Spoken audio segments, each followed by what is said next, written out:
Y'all, okay, it's probably not even a real argument, but watch my last video before you watch this. So, this man shared his experience on TikTok of why he regrets waiting till marriage. Blah, blah, blah. Now, I'm gonna be honest with you, I didn't really watch his whole video because I was just like, I don't know. I honestly think, like, there's I feel like this person is sharing their personal experience, right? But they're sharing their personal experience and then pretending like, oh, well, this is maybe why. In my opinion, it's like you sharing your personal experience. If you're sharing that to dissuade people from doing what you did, you're basically saying, well, this is why you shouldn't. Because I had a bad experience with waiting till marriage. I wouldn't recommend it for other people, basically. It's kind of what he was getting at. And it was like a very like anecdotal, basically it seemed like they didn't have a very healthy view of sex prior to getting married. I also wonder like what role, this is the honest truth, your expectations of sex in a relationship are shaped by how you view sex, what you learn about sex, and unfortunately, a lot of people are also have tainted views of sex to begin with because of pornography. So that's the part of the conversation no one is talking about. Like people who struggle with a porn addiction have a very tainted view of sex to begin with because they're viewing sex from a very lustful, I would say it's a much more lustful idea of sex that is painted. But also it's like if you're watching a lot of pornography and your ideas of sex are based around what you've seen in porn, you're not really you're not really getting or learning a healthy version of sex. You're learning a lustful version of sex anyways. So I doubt he's going to talk about that because in my opinions too, it's like you're people's dissatisfaction is often based off of what expectations they had of something. So like people's disappointment is often a result of unmet expectations, you know. If you have an expectation of something being this great, amazing experience and then that's not what you end up having, you might be more disappointed with the outcome because of the expectations you had going in. But regardless, this man, I had commented on in response, like saying, hey, I understand this is your anecdotal, you know, take on the issue, but there's actually a lot of studies that show that there's more benefits to waiting till marriage than otherwise. And he basically responded like, oh, well, those studies are self-reported and XYZ.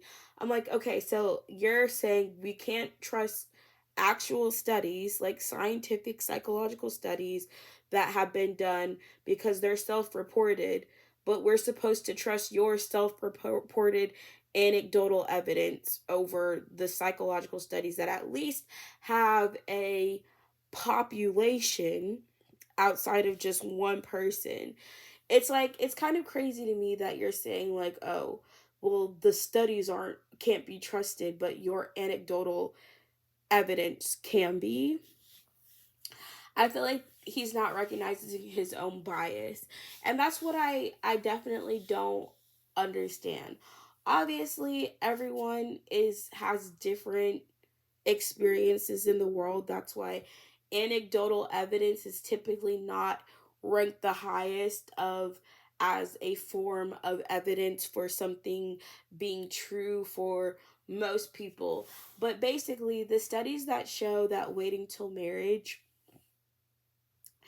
um, is often more beneficial is because of, well, there's a lot of things about it, but one of the biggest ones is like, it's like you can say, okay, maybe this person can say like, oh, this evidence is self-reported, so you can't trust it.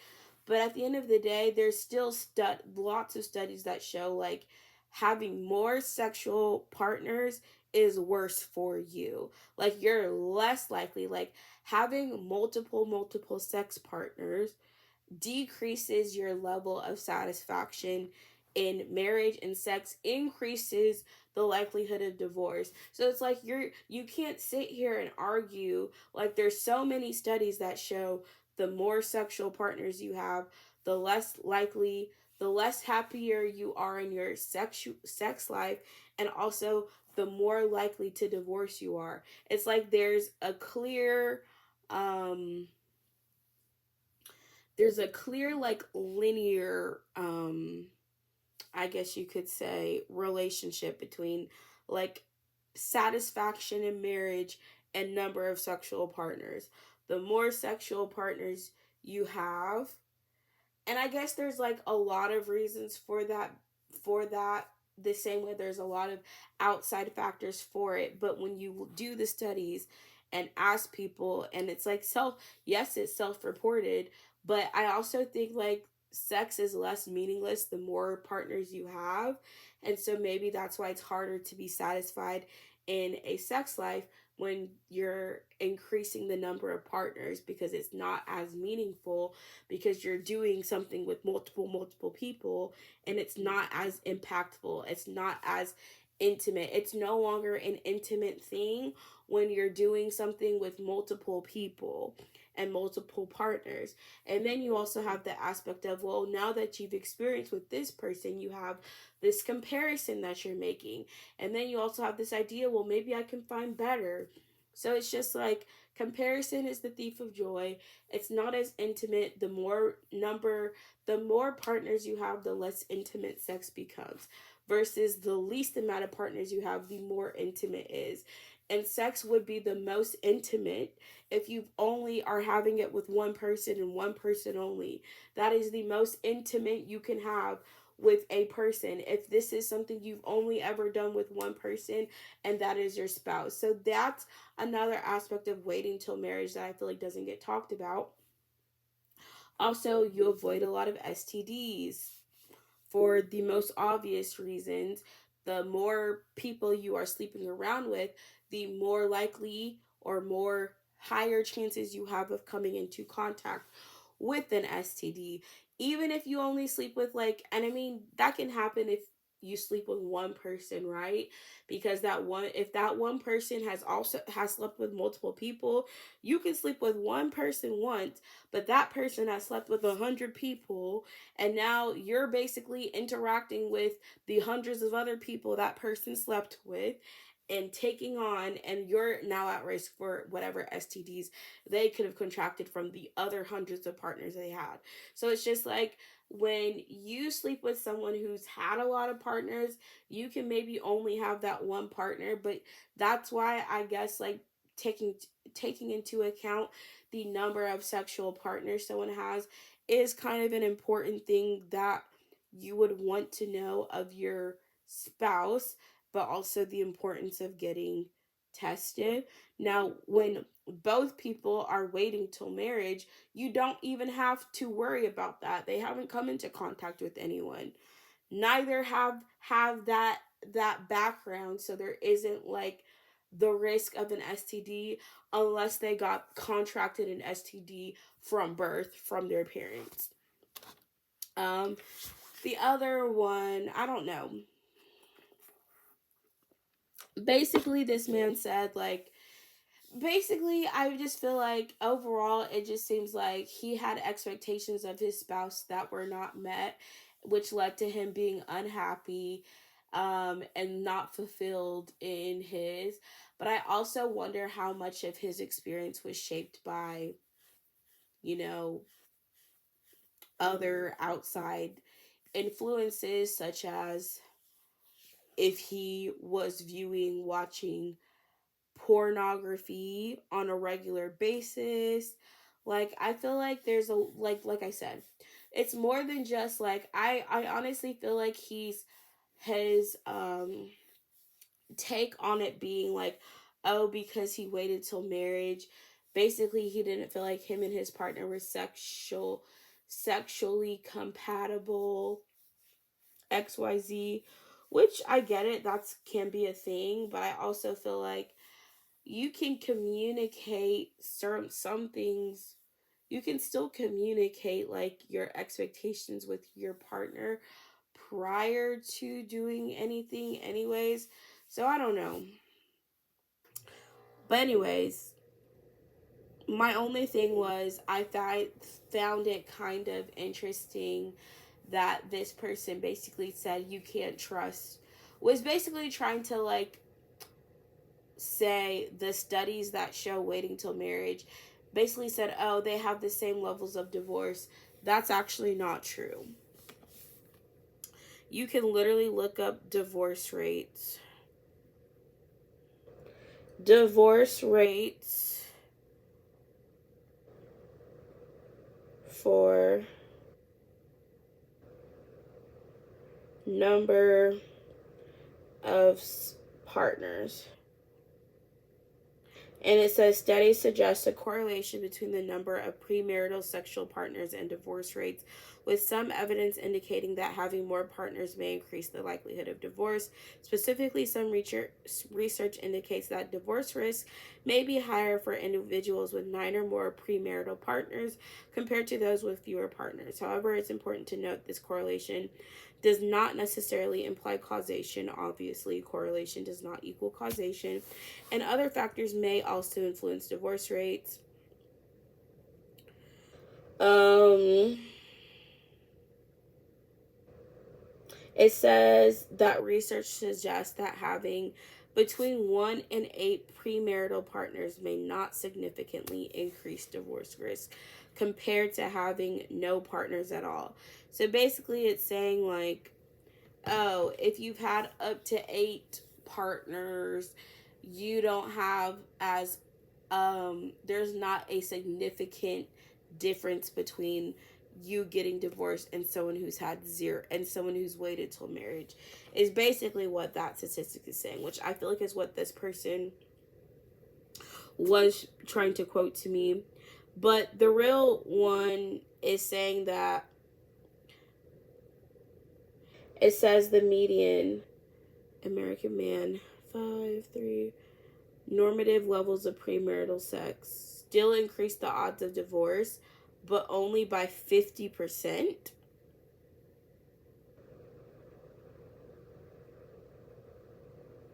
So it still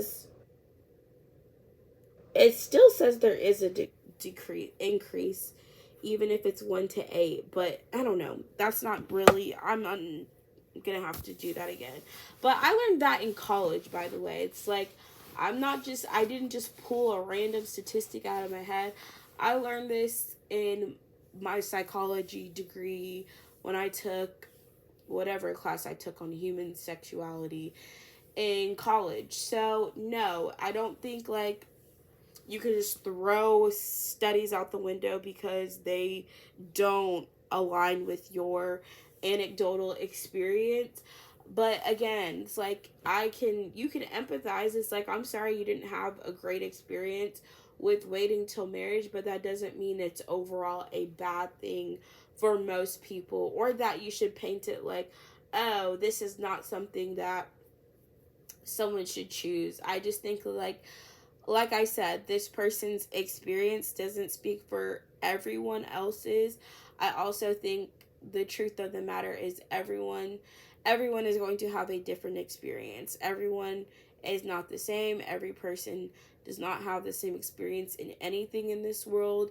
It's like you can't just say like, well, my experience means that the whole study is not true, or like diminishes that there's any type of correlation, that when the correlations have been there.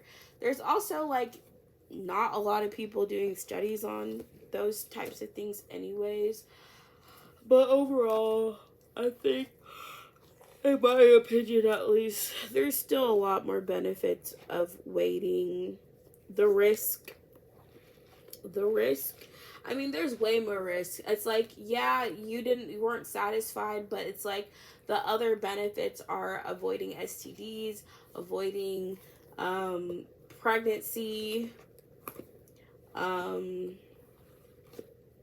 and a bunch of other things. So, I don't know. I don't know if that's an argument I would stand behind, but not necessarily because I think like this person's experience is not valid. It's more so just like, I don't think your experience speaks to everyone else's, and I also don't think that it diminishes that there's still a lot of benefits of waiting till marriage versus, I guess, his experience of it not being great. But again, everyone has a bias in their beliefs at the end of the day. So I'm sure there's a reason this man is was not satisfied, but I also think the reasons have more so to do with other things than just the fact that he waited till marriage. Like, he's literally saying, oh, I wasn't sexually compatible, but is that something that you only didn't know because you waited, or because y'all did not communicate any certain things prior to being married? I don't know. He also said like, oh, we did sexual things prior to marriage. So I'm like, I don't know. I'm kind of wasn't understanding his video, but that's just all. I'm squishing my little cake sensory ball thing I got at Five Below.